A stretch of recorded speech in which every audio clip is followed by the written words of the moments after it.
Good morning, Razorback fans. You know, I plan on doing this pretty much each and every Saturday, Sunday, Monday, whenever you're actually watching this video, because I've done it previous times before, where I essentially look back on the Razorback football games and kind of give either some words of encouragement or some fire and brimstone, whatever it is, and try to provide some perspective after a day or a few days removed from the Razorback football game, and we're going to call it your Inside Arkansas Devotional here on Inside Arkansas. But as you can see, I'm here at the lake, at Lake Hamilton here in Hot Springs. It's early in the morning, but as you can tell, it's a beautiful day. And I'm not wearing a tank top for any other reason because it's comfortable, so don't get any ideas. I haven't showered today. I got my coffee mug to make it look like I'm, really, really a morning person, even though I'm not. But I just wanted to bring you some few words here this morning and discuss a little bit from the Razorback football perspective. But it's been a few days because obviously the Thursday night game is a lot different than having a Saturday game or anything like that.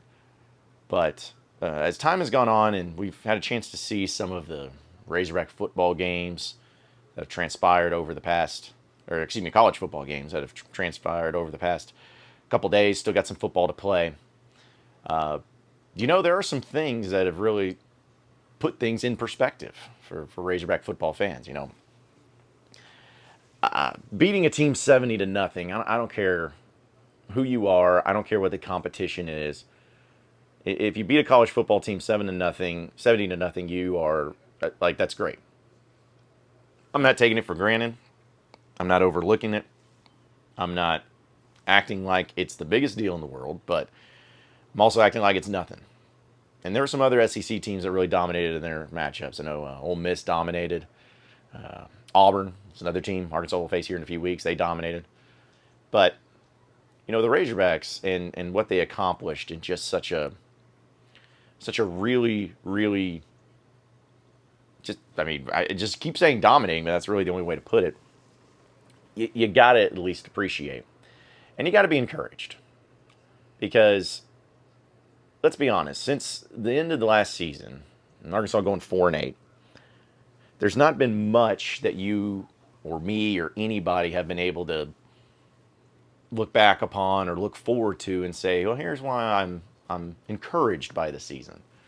Here's why I'm encouraged by what the coaching hires have been. Here's why I'm encouraged by Taylor Green. Here's why I'm encouraged by the defense. There hasn't just really been anything that anyone's been able to be encouraged by. Because, let's be honest, we've all been in wait-and-see mode. We can see things in practices. We can see things in spring games. We can see things in fall camp. But at the end of the day, we gotta actually see it in action. And you're 1-0. You have 11 more games to go. And there's without question that UAPB was your easiest game on the schedule. There's no question about that.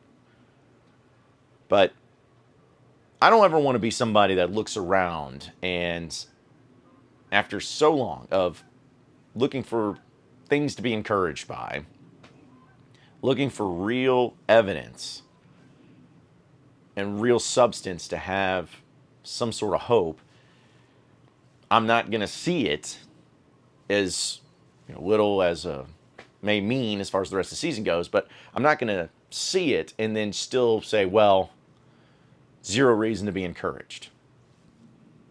Even though they won a game 70-0, where you'd be hard pressed to find a better offensive performance and hard pressed to find a better defensive performance by a football team, I'm gonna be hard pressed to be like, well, still, I'm not encouraged. I am encouraged. We all should be encouraged. Now, the level of encouragement is up to you.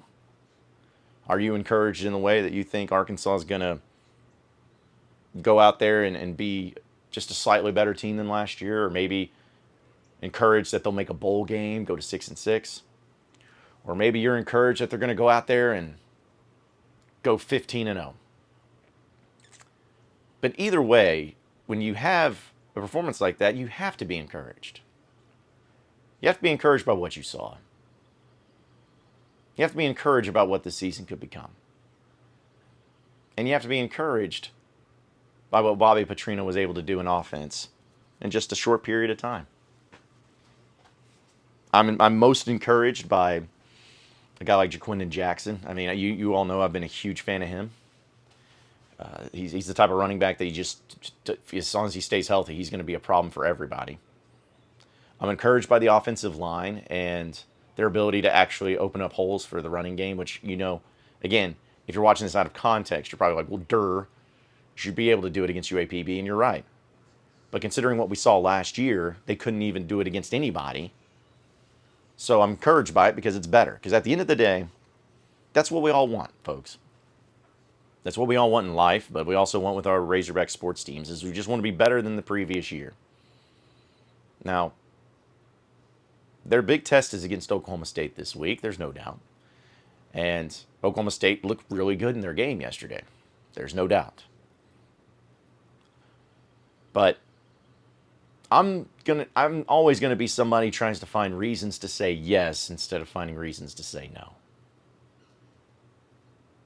I'm not going to constantly just put down and try to put out of my mind and have this idea of like, well, it can't be good because if I end up believing it's good, I'm only going to get hurt. Because as Razorback fans, you've been hurt so much, it's hard to come out and be like, I feel good about this because of this, knowing in the hardest of hearts, more than likely it's going to crush your soul at some point. It's going to discourage you, if you would. But here's my challenge to you, Razorback fans. Just try to keep from sneezing. Morning, Here's my challenge to all of you Razorback fans. This season, only become discouraged when there's reasons to be. If it's a bad loss, or if there's a bad play, bad plays, bad performance, and it looks like it could be indicative of what a core problem is, okay, then we can start having the conversation. Then we can start having discussions. Then we can start having criticisms of what's happening. But until that point, look at the greatness and look at the good and look at the reasons that this could be a better year. I felt like it's going to be, and I know a lot of you did. But there's also some of you that said, hey, 4-8 incoming, 3-9. And statistically speaking, mathematically speaking, that is still in the realm of possibility. But Hog fans, last year with the three major sports, there's not been much worse. It was rough. None of us wanted to talk about it. None of us wanted to cover it. None of us wanted to deal with it. But we had to because it's our team. It's a team we love. It's a team we grew up with. And even though they make us mad and they hurt us, disappoint us, infuriate us, we still come back to them. We still hope that they fix the wrongs. We still hope that whatever atrocities that they've committed, they've asked for forgiveness on it and repented of it, and they try to get their lives back on track. Or in this case, their teams back on track. And that's something that you just got to appreciate and respect and give them that benefit. And again, they may screw up. It may go wrong. Or it may not. But until then, Razorback fans, enjoy this. Enjoy this week. Look ahead to Oklahoma State and feel like, you know what? We might be able to beat them. You know what? I like our chances of scoring points against that defense of theirs. You know what? I like our chances of our defense slowing down that really tough rushing attack. And you know what? I feel good about leaving Stillwater in a good mood. A happy mood. A winning mood. Have hope. Take encouragement in that. Thanks for listening. Thanks for watching. Be sure to subscribe to Inside Arkansas. and enjoy the rest of your weekend, your long Labor Day weekend, and enjoy the rest of college football, and enjoy being 1-0 this week, Razorback fans. This has been your Inside Arkansas Devotional. God bless.